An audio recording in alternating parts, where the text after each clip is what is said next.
नमस्ते दोस्तों, welcome back to our channel. आज हम जो मूवी को एक्सप्लेन करने जा रहे हैं उसका नाम है ट्रेडर, जो एक साइकोलॉजिकल थ्रिलर मूवी है। और यदि आप लोग शेयर मार्केट से जुड़े हुए हैं या फ्यूचर में जुड़ना चाहते हैं तो ये मूवी आप लोगों को जरूर देखना चाहिए। और दोस्तों, वीडियो को लाइक जरूर करें और कमेंट सेक्शन में आपको वीडियो कैसा लगा जरूर कमेंट कीजिएगा। तो कहानी की शुरुआत में हम बेसमेंट में बैठी एक लड़की को देखते हैं जिसका नाम अमांडा है और वह किसी से फोन पर बात कर रही थी।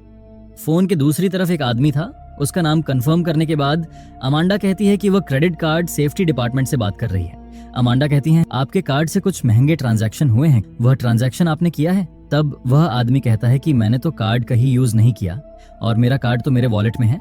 तब अमांडा कहती है, कुछ डिटेल्स चेक करने के लिए क्या आप अपने कार्ड का नंबर हमें कंफर्म करा सकते हैं? तब वो आदमी उसे अपने कार्ड का नंबर बता देता है और अमांडा उससे उसके कार्ड के पीछे का 3 डिजिट भी हासिल कर लेती है। दरअसल अमांडा एक स्कैमर थी जो इस तरह से छोटी मोटी स्कैम करती थी। वह दूसरों के क्रेडिट कार्ड का यूज करके ऑनलाइन सामान ऑर्डर करती थी और दूसरे वेबसाइट में बेच देती थी। इस तरह से वह पैसे कमाती थी। अमांडा के सपने बहुत बड़े थे। जो ये छोटे मोटे स्कैम करके हासिल नहीं होने वाला था, उसको जिंदगी में बहुत पैसा कमाना था। एक दिन अमांडा बैंक की वेबसाइट पर कुछ देख रही थी, तभी उसे एक मैसेज आता है कि फाइनेंशियल फ्रीडम के लिए ट्रेडिंग अकाउंट ओपन करें। अमांडा को ट्रेडिंग और इन्वेस्टिंग के बारे में ज्यादा कुछ पता नहीं था और वह सोचने लगी कि सबसे पहले उसे ट्रेडिंग के बारे में बेसिक चीजें जाननी होगी। फिर उसने ट्रेडिंग के बारे में जानने के लिए एक बुक ऑर्डर करती है। बुक में लिखा था कि stock market basically bull versus bear की फाइट है। मतलब स्टॉक मार्केट की भाषा में कहे तो जो स्टॉक को खरीदते हैं उसे बुल मतलब बायर और जो स्टॉक को बेचते हैं उसे बेयर मतलब सेलर बोलते हैं। बुक से अमांडा को यह भी पता चलता है कि कब पोजीशन पर लॉन्ग रहना है मतलब खरीदना है और कब शॉर्ट करना है मतलब बेचना है। अगर तुम्हें लगता है कि किसी स्टॉक का प्राइस बढ़ेगा तो तुम उस स्टॉक को बाय यानी लॉन्ग करते हो और ये करके तुम बुल रैली को फॉलो करते हो। और इसी के विपरीत अगर तुम्हें लगता है कि किसी स्टॉक का प्राइस नीचे गिरेगा तो तुम इस स्टॉक को सेल यानी शॉर्ट करते हो और इसे ही बियर पोजीशन कहते हैं। मार्केट ऊपर जा रहा है या नीचे, ये देखने के लिए जिस चार्ट का इस्तेमाल किया जाता है उसे कैंडलस्टिक चार्ट कहा जाता है। सिंपल वे में कहा जाए तो बाय का मतलब ग्रीन कैंडल और सेल का मतलब रेड कैंडल। मार्केट में हमेशा ही अपने रिस्क को मैनेज करना पड़ता है, तभी तुम लंबे समय तक मार्केट में बने रह सकोगे। खैर, ये सारी बातें जानने के बाद अमांडा बुक के ऑथर एमिली रॉस को कॉल करती है और कहती है कि मिसेस रॉस, मैंने आपकी स्टॉक मार्केट की बुक पढ़ी। आपने बुक में लॉन्ग टर्म इन्वेस्टमेंट के बारे में ज्यादा फोकस किया है, लेकिन शॉर्ट टर्म इन्वेस्टमेंट के बारे में बुक में फोकस क्यों नहीं किया? तब एमिली रॉस कहती है, तो तुम डे ट्रेडिंग के बारे में बात कर रही हो? अमांडा कहती है, हाँ बिल्कुल, मैं डे ट्रेडिंग के बारे में बात कर रही हूँ। तब एमिली रॉस कहती है, डे ट्रेडिंग जल्दी अमीर बनने की स्कीम के जैसा है, या फिर ये कह सकते हैं डे ट्रेडिंग एक तरह से गैम्बलिंग ही है। तब अमांडा कहती है, लेकिन मैंने ऑनलाइन कई लोगों के बारे में पढ़ा है जो डे ट्रेडिंग करके भी सक्सेसफुल है। इस पर एमिली रॉस कहती है कि इंटरनेट में जितना झूठ बोला जाता है इतना मानव सभ्यता में इससे पहले कभी नहीं बोला गया। ट्रेडिंग का सच ये है कि 10 लाख लोग किसी लॉटरी को खरीदें और वो सभी यही सोचे कि उसे ही ये लॉटरी लगे। तो बताओ उस केस में कौन अमीर होने वाला है, लॉटरी बेचने वाला या लॉटरी खरीदने वाला? तब अमांडा कहती है, लॉटरी बेचने वाला। यही सच है ट्रेडिंग का कि इस खेल में हमेशा लॉटरी बेचने वाला यानी बिग इंस्टीट्यूट जो मार्केट को चलाते हैं वही पैसा कमाते हैं। एक डे ट्रेडर की जिंदगी ऐसी होती है जैसे कि तुम किसी जेल में हो जहां ना तुम चैन से खा पाते हो ना ही तुम चैन से सो पाते हो और तुम्हें हमेशा क्विक डिसीजन और एक्शन लेना पड़ता है। और यह सिलसिला कभी खत्म नहीं होता, हमेशा बेचैनी बनी रहती है। क्या तुम अपने लिए इस तरह की लाइफ चाहती हो? ये सारी बातें सुनकर अमांडा एमिली रोज की बुक का आखिरी पेज दीवार पर लगा देती है जिस पर लिखा हुआ था कि तुम लक को नहीं हरा सकते। खैर, इतना सब जानने के बाद भी अमांडा डे ट्रेडिंग करने का तय करती है क्योंकि वो जल्दी अमीर बनना चाहती थी। वह अपने लैपटॉप से ट्रेडिंग ऐप पर लॉग इन करती है और मार्केट माउथ नाम के सोशल मीडिया नेटवर्क से भी जुड़ती है जहां पर आकर लोग मार्केट के बारे में डिस्कस करते थे। और वहां पर अमांडा बॉब दी ब्रोकर नाम के अकाउंट को फॉलो करती है जिसने वेबसाइट पर कैंडलस्टिक और पैटर्न के ट्यूटोरियल डाल रखे थे। अमांडा उसके बनाए वीडियो ट्यूटोरियल देखने लगती है। अमांडा बॉब के बताए सारे पैटर्न को याद करने लगती है और रूल्स को भी फॉलो करने लगती है। अब अमांडा पूरी तरह से तैयार थी और अपनी जिंदगी की पहली ट्रेड करती है। लेकिन पहले दिन ही अमांडा को $2,700 का लॉस झेलना पड़ता है और ये देखकर अमांडा को अपने आप पर काफी गुस्सा आता है। वह एक बड़े से पेपर पर अपने पहले दिन का रिजल्ट लिखती है। इस तरह से अमांडा को हर दिन लॉस हो रहा था और वो हर दिन पेपर पर अपने आप को लूजर लिख रही थी। अब आगे हमें अमांडा की डे ट्रेडिंग का 18वां दिन दिखाया जाता है और उस दिन अमांडा को पहली बार प्रॉफिट देखने को मिलता है और पेपर पर अपने आप को विनर लिखकर अमांडा काफी खुश होती है। और इसके बाद अमांडा 20वें दिन, 21वें दिन और आगे भी कई बार प्रॉफिट करती है और हर बार के प्रॉफिट को वो पेपर में लिखकर अपने आप को विनर घोषित करती है। और अब अमांडा को अपने ऊपर कॉन्फिडेंस आ चुका था, इसलिए अब वो एक पेपर पर रियल डील लिखती है। यानी अब अमांडा एक बड़ा ट्रेड करने वाली थी। वह तय करती है कि वो एक फार्मा कंपनी के स्टॉक को शॉर्ट करेगी, क्योंकि अमांडा को लगता था उस कंपनी का शेयर अब गिरेगा। दरअसल डेल्टा पैक्स फार्मास्यूटिकल ने अपनी एक मेडिसिन का क्लिनिकल ट्रायल करवाया था। इस एंटी कैंसर ड्रग का ट्रायल 200 मरीजों पर किया गया था और आज इस ट्रायल का रिजल्ट आने वाला है। अमांडा को लगता है कि इस कंपनी का ट्रायल फेल होगा और कंपनी का स्टॉक गिरेगा और उसने अपना सब कुछ इस कंपनी के स्टॉक पर लगा दिया। ये बात अमांडा मार्केट माउथ नाम के सोशल मीडिया पर भी शेयर करती है, जिस पर उसने डेजी नाम से अपनी प्रोफाइल बनाई थी। वह यह भी लिखती है कि मैं अकेली हूं जिसने डेल्टा पैक्स फार्मास्यूटिकल का स्टॉक शॉर्ट किया है।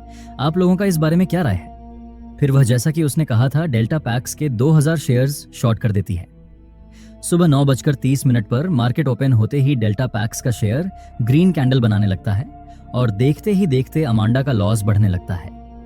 अमांडा को अपना लॉस देखकर उसकी घबराहट बढ़ रही थी। अब 12:30 हो चुके थे और लंच टाइम हो गया। मार्केट माउथ पर लोग अमांडा के पोस्ट का मजाक उड़ाने लगे थे, क्योंकि अभी भी डेल्टा पैक्स का स्टॉक नहीं गिरा था। अमांडा की घबराहट बढ़ती जा रही थी और टाइम भी निकलता जा रहा था। यह देखकर अमांडा को गुस्सा आता है। तभी अचानक देखते ही देखते डेल्टा पैक्स का स्टॉक एक बड़ी सी रेड कैंडल बनाता है। स्टॉक लगातार नीचे गिर रहा था और अमांडा भी लॉस से प्रॉफिट में आ गई। मार्केट में न्यूज फैल चुकी थी कि डेल्टा पैक्स की मेडिसिन का क्लिनिकल ट्रायल फेल हो चुका है।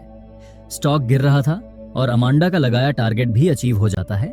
ये देखकर मार्केट माउथ पर सभी लोग डेल्टा पैक्स कंपनी को गालियां देने लगते हैं और अमांडा ये सब देखकर खुश हो रही थी, क्योंकि उसने जैसा सोचा था ठीक वैसा ही हुआ।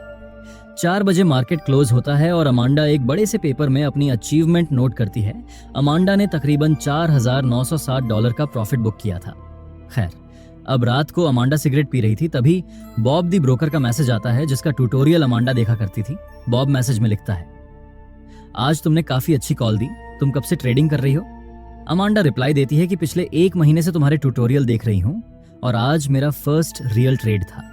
फिर दोनों फोन पर बात करने लगते हैं। बॉब अमांडा से पूछता है, तुमने कैसे प्रेडिक्ट किया कि आज वह स्टॉक गिरेगा? तब अमांडा कहती है, अक्सर फार्मा कंपनी के मेडिसिन के ट्रायल के वक्त उसका स्टॉक ऊपर जाता है और जब रिजल्ट अच्छा नहीं आता तो स्टॉक नीचे गिर जाता है। मैंने इसी बात को नोटिस करके आज शॉर्ट किया था। तब बॉब कहता है कि चलो मैं तुम्हें आज एक सीक्रेट बताता हूँ। मार्केट में टेक्निकल एनालिसिस से कामयाब होना काफी मुश्किल है। मार्केट सिर्फ ग्रीड, फियर और हाइप पर काम करता है। इसलिए स्टॉक की हाइप पर कभी भी बाय मत करो, बल्कि हाइप क्रिएट करो और जब सब लोग खरीदना शुरू करें तब ऊपर में बेच के निकल जाओ। अब आगे अमांडा फार्मा कंपनी के उन स्टॉक को निकालने लगती है जो अपनी मेडिसिन का क्लिनिकल ट्रायल करवा रही थी और जिनका क्लिनिकल ट्रायल का रिजल्ट जल्द आने वाला था। और डार्क वेब से उन कंपनियों की जो भी इंफॉर्मेशन मिलती है उन्हें कलेक्ट करती है। अमांडा मार्केट माउथ पर कुछ डमी अकाउंट भी बनाती है ताकि उन अकाउंट से पोस्ट करके अमांडा मार्केट माउथ पर हाइप क्रिएट कर सके और उसकी पोस्ट के बहकावे में आकर ज्यादा से ज्यादा लोग बाई करे और वह ऊपरी भाव पर बेच सके। इस तरह से अमांडा काफी प्रॉफिट बनाया। इस दौरान अमांडा बॉब से लगातार कांटेक्ट में थी। अमांडा अपनी एनालिसिस बॉब के साथ शेयर करती थी और बॉब से भी उसे कई सारी इंफॉर्मेशन मिल जाया करती थी। अमांडा अपने बेसमेंट में रहकर पूरी तरह अपने ऊपर फोकस करने लगी। वो वहीं पर खाना खाती, वहीं पर एक्सरसाइज करती और अपने इमोशन को कंट्रोल करने के लिए हर एक कदम उठाकर लगातार प्रॉफिट कर रही थी। अब अमांडा एक बड़ी गेम खेलने की तैयारी में थी। अमांडा एक रोज फार्मा कंपनी की लिस्ट देख रही थी। तभी अमांडा की नजर क्लीन थेराप्यूटिक्स नाम की कंपनी पर पड़ती है और उसे ये नाम कुछ जाना पहचाना सा लगता है। अमांडा अपनी मेडिसिन की बोतल देखती है तो उसे पता चलता है वो उसी कंपनी की मेडिसिन खाया करती थी। अमांडा उस कंपनी की डिटेल जानने के लिए उसकी वेबसाइट पर जाती है, जिसमें कंपनी की सीईओ अनाउंस कर रही थी कि उनकी कंपनी जल्दी एक नई मेडिसिन का सेकंड फेज का ट्रायल करने वाली है जो स्पेशली स्ट्रेस डिसऑर्डर के लिए होगी, यानी नींद ना आना, एंग्जाइटी और हमेशा घबराहट बने रहना। फिर एक सुबह 9:30 बजे उसकी नींद खुलती है। बाहर बहुत तेज बारिश हो रही थी जिसकी वजह से बिजली चली गई थी, इसलिए अमांडा उस दिन कोई ट्रेड नहीं ले पाई। उसे उस दिन एक स्टॉक में पैसा लगाना था पर वो नहीं लगा पा रही थी। अमांडा गुस्से से अपना फोन फेंक देती है। इस तरह से पूरा दिन बीत जाता है और मार्केट क्लोज होने के थोड़ी देर बाद वहां बिजली आ जाती है। अमांडा का मोबाइल भी चार्ज होने लगता है। तभी उस पर बॉब का मैसेज आता है। बॉब अमांडा पर काफी देर तक चिल्लाता है क्योंकि जिस स्टॉक में उन लोगों ने पैसा लगाने का तय किया था, अमांडा की वजह से वह नहीं कर पाए। अमांडा को भी अपनी किस्मत पर काफी गुस्सा आता है। अपने टेंशन को दूर करने के लिए अमांडा एक ड्रग्स लेती है। उसके बाद अमांडा का अपने ऊपर कंट्रोल नहीं रहता। उसे सारी चीजें मूवमेंट करती हुई दिखाई देने लगती है।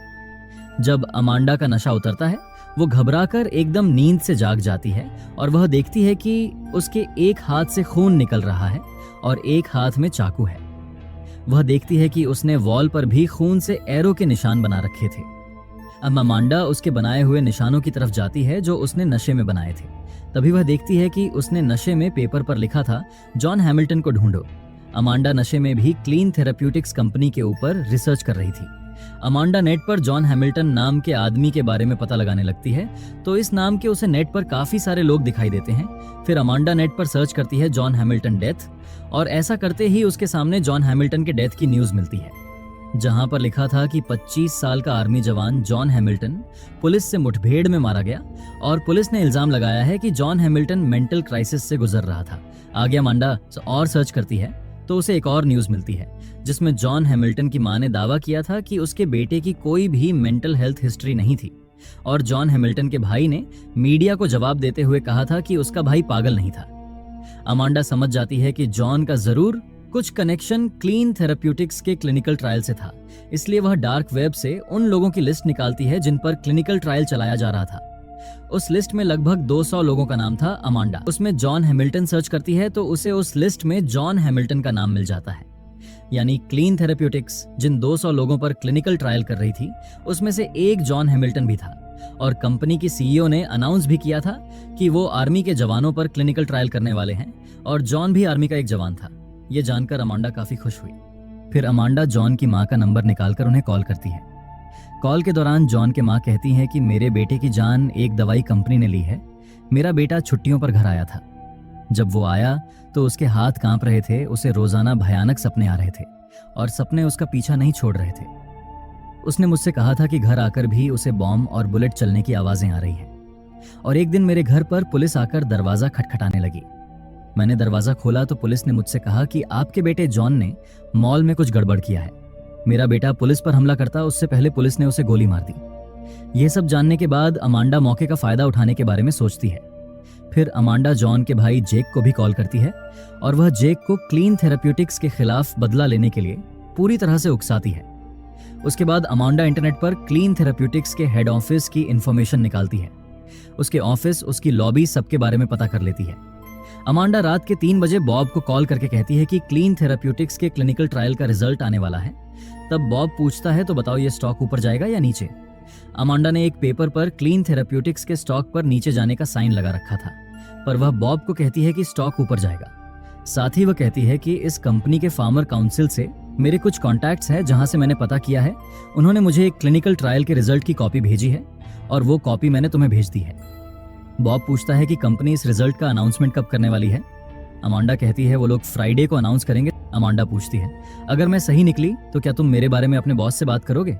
तब बॉब कहता है, जी हाँ, जरूर, क्यों नहीं। खैर, अब मंडे को मार्केट ओपन होते ही क्लीन थेराप्यूटिक्स का शेयर लगातार ऊपर जाने लगता है।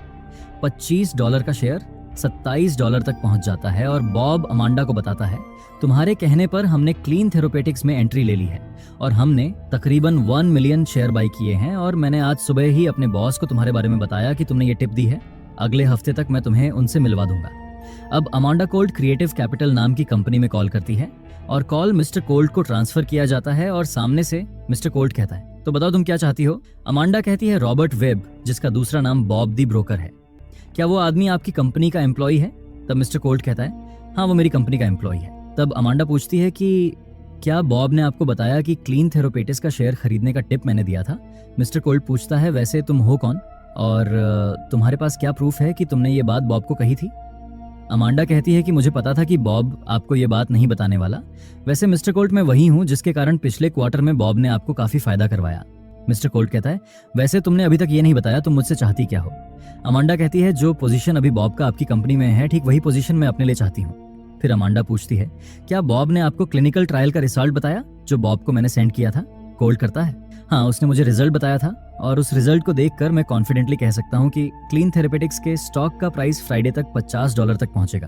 तब अमांडा कहती है, और अगर मैं कहूँ कि $50 को छूने के बाद स्टॉक प्राइस $3 तक पहुंच जाएगा तो आप क्या कहेंगे? कोल्ट कहता है $3 तक, यानी स्टॉक 90% तक गिर जाएगा।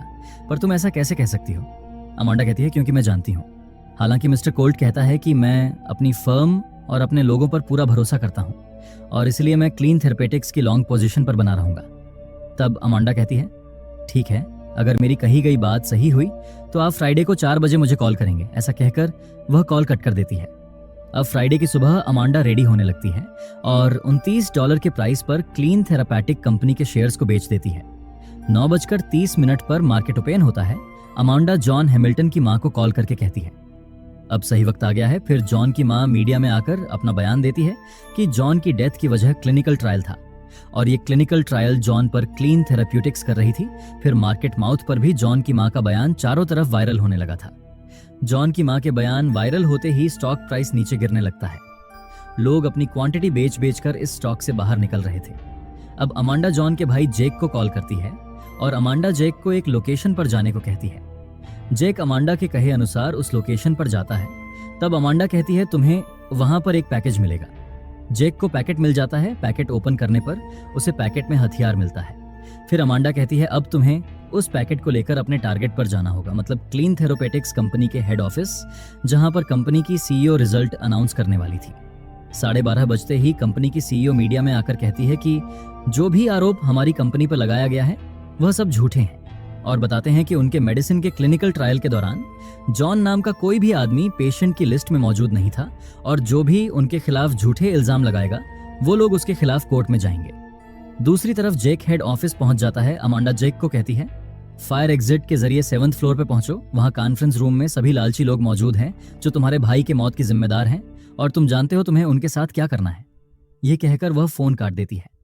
अमांडा कंपनी के सीईओ का अनाउंसमेंट सुन रही थी।